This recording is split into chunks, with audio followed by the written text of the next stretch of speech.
database ya dari pertemuan sebelumnya, di mana kita membuat dulu database yang baru, kemudian pastiin disimpan pada project yang sama dengan project program VBNet yang telah kita buat sebelumnya, ya.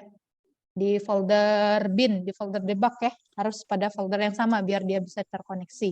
Nah, kemudian kalian buat tabel user lah ya, tentunya tabel user yang berisi ya bebas ya. Kalau di sini Ibu tambahkan satu lagi field untuk user ID supaya membedakan di mana user ID berfungsi sebagai primary key. Ya, yang pasti harus ada username sama password. Ini Ibu buat 5 dulu ya.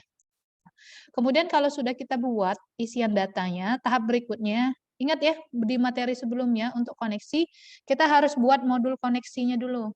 Ya, ini codingnya sama kok. Codingnya sama dengan pertemuan yang lalu. Ya, pada saat kita belajar koneksi database, codingnya sama. Maka dari itu codingnya harus diingat. Jangan lupa pakai import system ya, biar dia bisa connect data. Kemudian sudah kita buat modul koneksinya, ingat nama database-nya harus sesuai dengan format penyimpanan harus sesuai. Ini sudah selesai, oke. Kemudian kita di form menu tadi ya, di form menu utama, form menu utama, form login-nya ya. Nah, ini di coding-nya, ya. Kita import lagi sistem supaya dia bisa koneksi ke database-nya, ya. Ada sisanya ini sama dengan yang kita buat sebelumnya, ya, dengan yang kita buat sebelumnya. Sini. Hanya saja pada bagian yang button-nya, button login-nya tadi, ini ada penambahan disesuaikan dengan coding untuk pemanggilan database-nya. Ya, khususnya yang ini, ada call koneksinya. Jadi call koneksi ini koneksi yang kita ambil dari sub yang ada di modul tadi ya, yang kita buat kelas baru dengan nama koneksi. Ini. Nah, kurang lebih seperti ini. Ini mungkin bisa di screenshot dulu. Ini agak panjang ya. Kalau Ibu geser, nih ya, agak panjang. Di sini mungkin boleh di screenshot dulu. Dari bagian private sub ya, ini ada coding yang sama dengan yang kita sebelumnya tadi, ada penambahan juga, khususnya penambahan ini pada bagian yang ini, else-nya. Else if-nya kita hilangkan, cukup pakai 2, ya. Nih. Ya. Ini yang perlu di screenshot ya, nanti bisa kalian tambahkan sendiri. Ya, ini dia manggil koneksi dari ini ya, dia manggil koneksi dari apa? Dari file yang ada di database-nya. Gitu ya. Nah, itu yang pertama. Kemudian udah selesai itu saja ya. Tadi kan Ibu minta ada yang untuk enter juga ya. Nah, untuk yang enter caranya itu adalah kalian klik pada bagian password yang ini, pada bagian text box yang passwordnya, ini diklik 2 kali. Nanti dia masuk ke bagian ini ya, di bagian text box key press ini ya. Ini Ibu hapus dulu ya. Kurang lebih tahapannya seperti ini tadi. Nanti kalian pilih yang bagian text change-nya ini, kalian pilih ya. Kalian pilih yang key press. Key press itu fungsinya supaya fungsi button enter-nya berfungsi. Dipilih, diklik ya. Nah, ini kita udah masuk di key press-nya. Kurang lebih seperti itu, ini kita hapus ya. Nanti yang di bagian key press-nya ini kan kosong ya. Ini awalnya kosong ya. Awalnya kosong. Kita tambahkan coding untuk ini, if asc dalam kurung a.kchar, ya, tutup kurung sama dengan 13 den, kemudian ditutup dengan nif ya, nif. Ditutup dengan nif. Nah, sisa coding yang ini, if text box dan seterusnya sampai nif, ini merupakan kopian dari yang di atas ini tadi. Nah, ini nih, ini di-copy lagi, di-copy sama persis copy, pindahkan pada bagian yang key press tadi. Ya, codingnya sama supaya dia bisa melakukan eksekusi yang sama dengan kita klik button ya, kurang lebih seperti itu. Boleh di screenshot dulu. Ini poinnya ada 2 ya, satu sama yang ini, sama nif ya. Dia ada 2. Nih. Fokusnya di situ ya.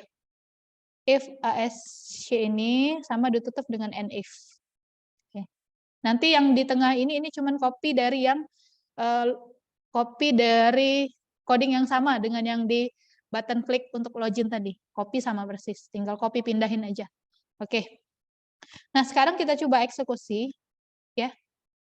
Tapi sebelum eksekusi ya, kita lihat dulu bahwa password kita di sini tadi ada Zeli, admin, Mawar, Robi, Ani. Kita pakai Ani ya, user 004. Nah, ini tidak bisa kita eksekusi kalau database-nya belum kita tutup. Jadi ini harus ditutup dulu ya. Aksesnya ditutup dulu supaya bisa kita jalankan. Gitu. Karena kalau nggak bisa ditutup, dia nggak bisa eksekusi. Tadi yang pertama kita mau coba Ani ya. Username Ani dengan password Ani juga. Ya, kita lihat password sama ya, Ani. Kita coba login. Berhasil ya, masuk di menu utama. Itu kalau kita pakai klik buttonnya. Kalau kita dengan enter, caranya dengan tahapan yang sama, ya. Kalian masukkan lagi username dan password Ani, lihat password. Kemudian letakkan kedip-kedip kursornya pada text box password, kemudian tekan enter. Dia langsung masuk kepada form menu utama. Gitu, ya. Ini coding untuk koneksi database, koneksi user password, username password yang kita ambil dari database. Jadi kita tidak ketik satu persatu di coding. Connect-nya kita ke sini. Jadi kalaupun ada 100 user, itu bisa kita eksekusi ya pada form login yang sama. Gitu ya. Oke?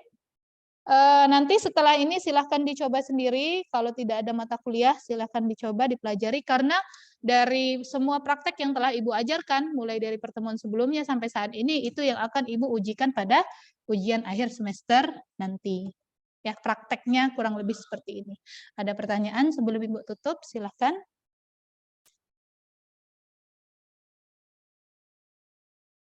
Monggo, kalau ada pertanyaan, boleh silahkan.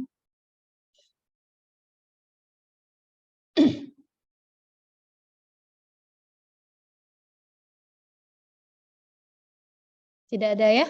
Kalau tidak ada, berarti mudah untuk dipahami.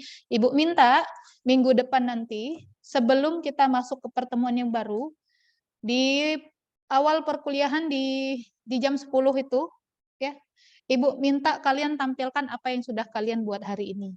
Gitu ya. Jadi nanti Ratna, Ibu minta tolong diingatkan Ibunya untuk membahas kembali materi yang sudah kita pelajari hari ini.